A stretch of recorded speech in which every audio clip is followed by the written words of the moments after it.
Expérience Harbinger, partie 2. Le lendemain matin, tout le personnel s'est retrouvé dans le bâtiment d'entrée. Nous nous tenions tous à l'intérieur, échangeant des regards fatigués ou nerveux, alors que nous attendions que Zimmerman arrive et ouvre la trappe qui dissimulait l'échelle. Je pouvais voir une peur presque palpable dans le regard de certains d'entre nous, tandis que d'autres n'avaient pas le moins du monde l'air affecté par les événements de la nuit précédente. Zimmerman est arrivé 5 minutes après 10 heures, s'excusant pour son retard alors qu'il passait la porte du bâtiment. Il a ouvert la trappe et, sans aucune hésitation, a commencé à descendre l'échelle, s'enfonçant dans les noirs abysses. Il avait presque l'air enthousiaste.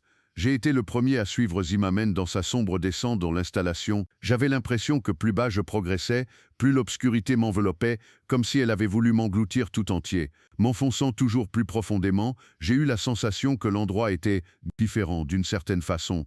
Alors qu'il n'y avait auparavant que de sinistres couloirs de béton, il y avait à présent quelque chose d'autre, quelque chose qui rendait leur étrangeté plus tangible, plus réelle. J'appréhendais comme si une horrible et macabre scène nous attendait là, en bas, mais je continuais pourtant de descendre, malgré mes peurs et mon hésitation. Ce n'était plus un simple bunker un peu effrayant, un mal véritable l'habitait maintenant, et sa malveillance planait dans les ténèbres. Je pouvais le sentir. Nous le pouvions tous. J'ai finalement senti que mon pied touchait le sol et ai poussé un silencieux soupir de soulagement d'être enfin sur la terre ferme. Presque au même instant, les ampoules ont pris vie, inondant la pièce de leur chaleureuse et bienvenue lumière. J'imagine que Zimmerman avait allumé le courant. Je me suis accordé quelques secondes pour examiner la salle de contrôle. Elle était exactement telle qu'on l'avait laissée la veille, j'en ai silencieusement remercié le ciel. C'était presque comme si rien d'inhabituel n'était jamais arrivé. J'ai chassé ces pensées en me remémorant les écrans pleins de neige de la nuit dernière. J'ai laissé mes yeux balayer lentement les écrans le long du mur, anticipant les horribles et sinistres scènes qu'ils pourraient dévoiler. Mon attention a d'abord été attirée par les écrans 1 et 3 qui ne montraient que de la neige. Cela aurait pu être le soulagement si mon regard n'était pas tombé sur l'image statique de l'écran 2. La chambre 2 était toujours entière et tout semblait parfaitement intact. Je n'ai pas pu m'empêcher de lâcher un hoquet de stupeur quand j'ai remarqué la seule chose qui était différente. La femme était étendue au milieu de la petite salle de béton, une expression de pure terreur figée sur son visage décharné alors qu'elle gisait sur le dos, silencieuse et sans vie. La colère est apparue sur le visage de Zimmerman quand il l'a vue et il a ordonné que le second moniteur soit éteint. Son ordre a été exécuté. Personne n'a posé de questions, ce n'était pas comme si qui que ce soit voulait contempler l'horrible scène plus longtemps. Il a également demandé à ce qu'on envoie l'équipe de sécurité vérifier les 2 salles restantes si l'image ne revenait pas sur les écrans 1 et 3 dans les 2 heures. Les membres ont acquiescé à l'ordre, ils l'ont fait comme s'ils n'avaient pas peur, mais je pouvais voir le contraire au fond de leurs yeux. Seul le tic-tac de l'horloge, subtil, bruyant, résonnait dans la salle de contrôle alors que je fixais les écrans. 1 heure et 50 minutes étaient passées, et la neige occupait toujours les écrans 1 et 3. Tous les autres membres de l'équipe travaillaient, moi excepté. Le projet n'ayant pas encore fait de blessés parmi le personnel, je n'avais pas grand-chose à faire à part attendre que quelqu'un ne se blesse lui-même. Zimmerman, quelques-uns de ses collègues et moi-même étions les seuls à occuper la pièce. Ils murmuraient silencieusement entre eux à l'autre bout de la salle, tandis que je passais le temps à lire ou à réfléchir à la situation dans laquelle je me retrouvais. J'avais clairement fait une erreur en venant ici, le corps gisant dans la salle 2 en était une preuve suffisante. Et seul Dieu savait ce qui nous attendait dans les salles 1 et 3. Mes pensées ont brutalement été interrompues par le retour de l'image sur le moniteur 3. Les yeux de tout le monde se sont écarquillés face à l'image redevenue claire. Ce que l'écran diffusait était horrifiant. Un humanoïde, une chose se tenait au milieu de la pièce, fixant directement la caméra, immobile. Il portait la même tenue que celle qu'avait revêtue le sujet d'étude numéro 3, mais ce n'était certainement pas le même homme que celui qui était entré dans la pièce. Ce qui a attiré mon attention en premier, ce sont ses yeux. Ils étaient d'un noir profond, faisaient 2 fois la taille de ceux d'un humain normal, il semblait si antique, si froid. Sa tête avait aussi grossi avec ses yeux, d'une manière symétrique et déconcertante. L'entité avait également perdu tous les cheveux qu'elle avait eus un jour, et même à travers l'écran je pouvais percevoir à quel point sa peau n'avait plus rien de naturel, lisse et brillante qu'elle était. La chose avait apparemment pris en hauteur et en stature, cela se voyait à la tenue qui paraissait maintenant bien trop petite pour son porteur. Ses membres s'étaient particulièrement allongés, ses bras tombant presque au niveau de ses genoux. Ce que nous regardions n'était en aucun cas le même homme que celui qui était entré à l'intérieur. La peur était tout ce que je ressentais alors que je continuais de fixer l'écran et la chose dans cette pièce, et ma peur semblait être partagée par tous autour de moi, ce qui m'a réconforté quelque peu. Cela peut sembler horrible à entendre, mais c'était assez satisfaisant de voir que Zimmerman et ses collègues pouvaient aussi ressentir la terreur. Mais dans le même temps, c'était plus qu'inquiétant de constater que cela ne faisait pas partie du plan de Zimmerman. Quelque chose avait foiré. Tous, nous fixions toujours l'écran malgré notre angoisse, c'était presque comme si nous étions en transe. Ma peur déjà bien présente a continué de grandir et s'est diffusée rapidement à travers mon corps entier, alors que je me perdais dans les yeux de la créature piégée dans son regard terrifiant hypnotique. Après ce qui m'a semblé être une éternité, j'ai réussi à arracher mon regard de celui de la créature et de l'écran. Ce faisant, j'ai senti ma peur considérablement diminuer. Quelques instants plus tard, Zimmerman a envoyé son équipe de sécurité jusqu'à la porte du sujet 1, comme il l'avait ordonné plus tôt.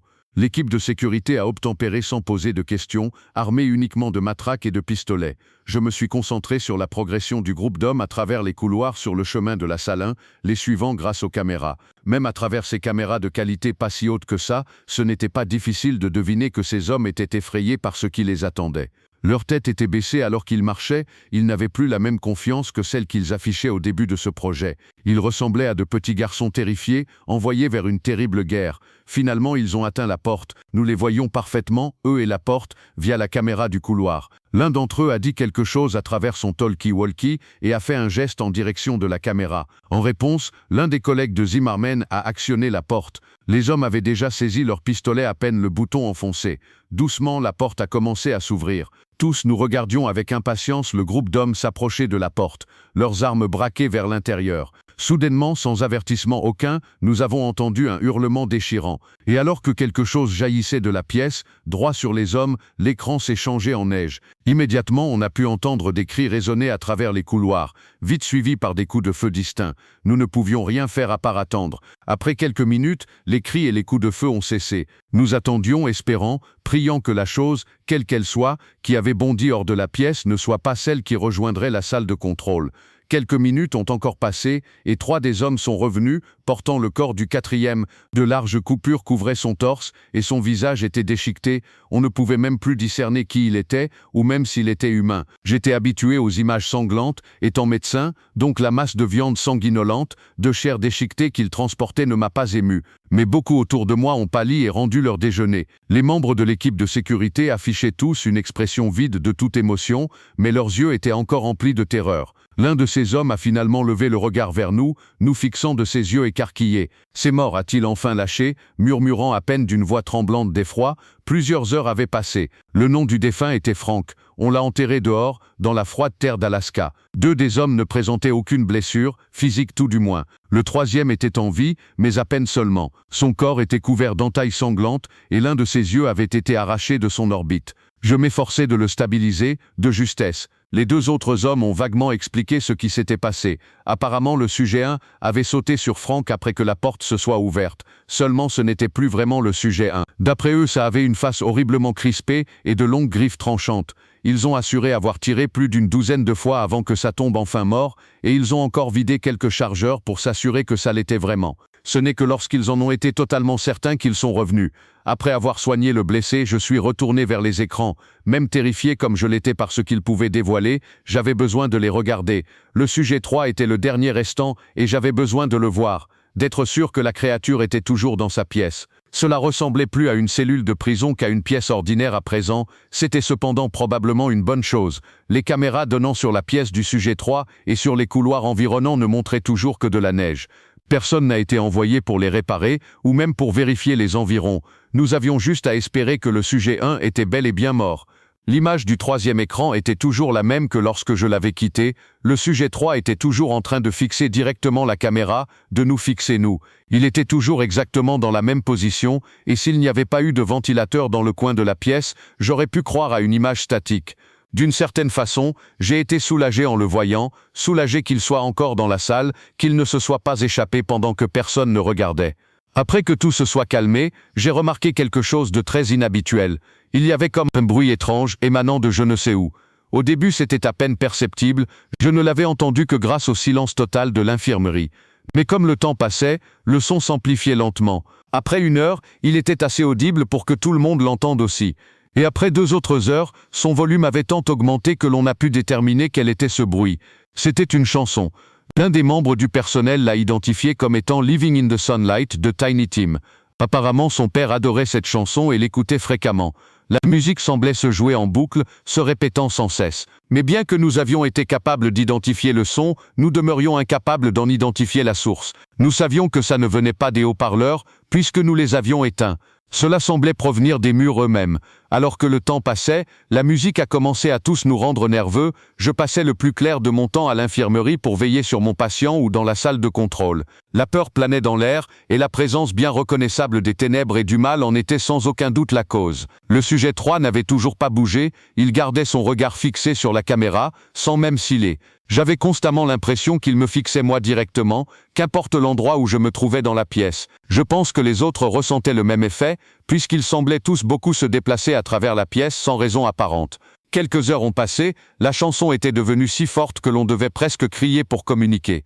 Nous avions essayé de trouver la source du son, afin de pouvoir éteindre enfin la musique, mais sans résultat, la source était totalement introuvable. Cela ajoutait une irritation extrême à notre peur déjà bien présente. Il était aux alentours de 20h30 quand le sol lui-même s'est remis à trembler, tout comme cela s'était produit la nuit précédente. La panique a commencé à se répandre parmi les employés, moi inclus, tandis que les tremblements s'intensifiaient. À cet instant, j'ai eu soudainement un pressentiment et j'ai regardé instinctivement l'écran du sujet 3. Il n'était plus là.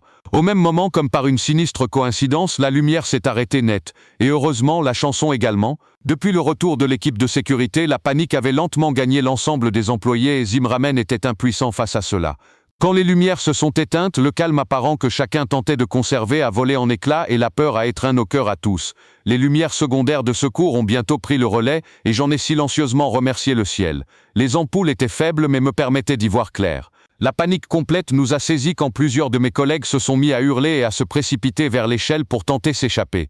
Mais ils étaient bien trop nombreux à vouloir s'y précipiter en même temps et aucun d'entre eux n'a été capable de grimper bien haut sur l'échelle sans se faire pousser au sol par un autre prenant sa place. Zimmerman a intimé à chacun de se calmer, mais même sa personnalité de dominant bien qu'intimidante ne lui a été d'aucun secours en ces lieux et ses demandes sont tombées dans des oreilles sourdes. C'était le chaos le plus total. Il n'a pas fallu longtemps avant que tous ne commencent à se blesser les uns les autres dans leur tentative désespérée d'atteindre l'échelle, de sortir de cet endroit. Je ne pouvais qu'attendre, adossé à un mur, ma propre opportunité de grimper l'échelle. Tous les cris se sont bientôt tus, tandis que le vrombissement familier de cette troublante chanson grossissait de nouveau, plus rapidement cette fois. Et cette fois, il était évident que le son venait directement des couloirs labyrinthiques. On a arrêté de se battre et de hurler, et chacun a reporté son attention vers la porte qui menait aux 10 couloirs. La chanson s'est intensifiée, devenant plus forte qu'elle ne l'avait jamais été jusqu'à présent, forçant certains d'entre nous à se couvrir les oreilles dans l'espoir de retrouver le silence. Puis soudainement, la musique s'est complètement arrêtée. Le silence. Il a empli la salle alors que nous fixions tous l'épaisse porte de métal, anticipant ce qui allait en sortir. Il m'a semblé que des siècles se sont écoulés dans cette attente. Mais en réalité, le silence s'est brisé quelques secondes plus tard. D'un coup, la porte a violemment explosé et la musique est repartie, plus forte que jamais. Ça a été si soudain, si violent, que beaucoup d'entre nous sont tombés au sol, agrippant leurs oreilles en essayant de bloquer le bruit. Je n'ai levé les yeux qu'une fraction de seconde vers l'embrasure de la porte, et là se tenait une grande silhouette à la police et aux longs membres, et aux yeux si sombres, si malveillants, qu'on ne voyait que dans la faible lumière. Après avoir évalué mes possibilités, j'ai jeté un autre regard à la créature, juste à temps pour voir la chose attraper Zimmerman et le couper en deux d'un simple et fluide mouvement, aspergeant la pièce et tous ses occupants de son sang, de ses intestins, de ses organes. Je n'étais pas étranger au sang, mais ça a été trop pour moi à supporter. Je me suis penché et ai vomi partout sur le froid sol de ciment. L'échelle était mon seul espoir de survivre. Je me le répétais alors que je me forçais à me redresser, et comme mes yeux se relevaient en même temps que le reste de mon corps, j'ai pu voir la chose arracher et déchiqueter des morceaux de corps tandis que tous se dispersaient pour lui échapper. La chose était distraite, et aussi horrible que cela puisse paraître. C'était mon unique chance de monter cette échelle. J'ai obligé mes jambes à bouger vers l'échelle, tentant d'ignorer les cris terrifiés de mes collègues, et l'insupportable volume de la musique. Je pouvais entendre des coups de feu accompagnés de cris et de sons terribles de chair qui se déchirent quelque part dans le désordre sonore. J'ai jeté mes mains en avant, et ai senti une vague de soulagement m'envahir en sentant mes doigts s'enrouler autour des froids et durs barreaux de l'échelle de métal. Je m'y suis agrippé, et ai commencé à grimper aussi vite que je le pouvais dans mon état désorienté, tout en priant que le monstre ne me remarque pas, ne m'arrache pas à l'échelle, me ramenant au milieu du massacre. J'avais l'impression qu'à chaque instant j'allais sentir une de ses mains lisses s'enrouler autour de ma cheville pour m'envoyer à la mort. Mais je suis finalement arrivé en haut sans encombre. Je n'avais absolument aucun doute quant au fait de devoir scaler la trappe, et la chose à l'intérieur, même si cela signifiait une mort certaine pour mes collègues. Je ne pouvais pas permettre à cette chose de s'échapper. J'ai saisi l'épaisse plaque de métal, et ai commencé à la pousser de toutes mes forces, essayant de la fermer, de scaler le complexe souterrain. En dépit de son épaisseur et de sa masse, la trappe a été facile à basculer, et cela n'a pas demandé beaucoup d'efforts pour qu'elle recouvre l'ouverture, à ma surprise et malgré mon état de faiblesse. En quelques secondes, l'ouverture était complètement scellée par une solide plaque de métal. Je m'effondrais sur le côté, vomissant encore une fois alors que la fatigue s'abattait sur moi. Et alors que j'étais étendu là, j'ai soudain réalisé quelque chose. À part ma respiration laborieuse, la seule chose que je pouvais entendre était l'écho lointain de cette chanson venue des profondeurs. Je sentais que je risquais de perdre le reste de ma raison si je restais ici allongé à écouter la musique. Je me suis donc forcé une ultime fois à me dresser sur mes jambes, afin de rejoindre le chalet de bois où j'avais passé la nuit précédente. J'y avais laissé mes affaires, et c'était surtout là que se trouvaient les clés de mon camion. De la quinzaine de membres qui composaient le personnel de cette expérience avortée, je suis le seul qui ait survécu. Je ne suis jamais retourné sur les lieux où toutes ces choses atroces ont eu lieu et je ne compte pas le faire. Le projet était très secret et Zimmerman était le seul à en connaître les détails. Et pour autant que je le sache, personne n'a eu vent de ma participation en dehors de moi-même. En fait, je suis sans aucun doute le seul qui sache ce qu'était vraiment l'expérience Harbinger, le seul à savoir ce qu'il s'est réellement passé. À présent, vous êtes sans doute en train de vous demander pourquoi je vous ai dévoilé à tous cette histoire, alors qu'aucun d'entre vous ne devrait être au courant. Peut-être vous attendez-vous à ce que je vous mette en garde, de ne pas prendre à la légère ce que vous ne comprenez pas, ou quelque chose dans ce goût-là. Je ne l'espère pas car je n'ai ni discours ni leçon à vous offrir. J'ai commencé à entendre un bruit plus tôt dans la journée. J'ai presque immédiatement reconnu cette mélodie comme une chanson trop familière, qui me hante. Je n'ai même pas cherché à déterminer sa source, je savais que ce serait inutile. Plus la journée a passé, plus le bruit s'est amplifié. C'est assez fort à présent pour que j'en discerne les paroles. Je suis incapable d'échapper à la voix de Tiny Tim, elle m'a suivi partout où j'ai fui. Le sujet 3 vient pour moi, et je sais qu'il ne me reste plus beaucoup de temps en ce monde. Je suppose que vous vous imaginez que j'ai juste voulu vous raconter l'histoire de l'expérience Harbinger, afin qu'elle ne soit pas perdue pour toujours. J'espère que vous tirerez des leçons de ce que je viens de vous raconter, mais nous savons tous que vous ne le ferez pas. Soyons honnêtes, vous ne croyez pas un seul mot de mon histoire, et je ne vais pas vous en blâmer. Je n'y aurais pas cru moi-même à votre place. À vos yeux, ce n'est rien de plus qu'un moyen de vous faire frissonner. Vous étiez probablement en train de vaquer sur Internet quand vous avez cliqué sur ce lien avant de vous retrouver ici, ou que ce soit en train de lire cette histoire. Et pour être franc, je me fiche que vous me croyez ou non. Même si vous le faites, cela ne vous empêchera sans doute pas d'essayer de découvrir la vérité derrière des ténèbres que peu d'entre nous ont aperçues. Cela n'a certainement pas empêché Zimmerman. Si vous voulez un conseil, souvenez-vous de ce qui lui est arrivé quand il a cherché à percer la vérité. Je prie pour qu'aucun d'entre vous ne la découvre jamais, je prie pour qu'aucun d'entre vous n'ait à contempler le mal que j'ai contemplé. J'espère que vous vivrez tous dans l'ignorance de ce qui rôde derrière le voile de ce que l'on ne comprend pas. C'est ici à présent. Je peux sentir ses yeux noirs me brûler, comme je l'ai senti il y a toutes ces années. Je suis tout autant à blâmer que Zimmerman pour cette monstruosité qui parcourt à présent librement le monde, même si je ne suis pas celui qui l'a créé. Je suis désolé, je vous en supplie, pardonnez-moi.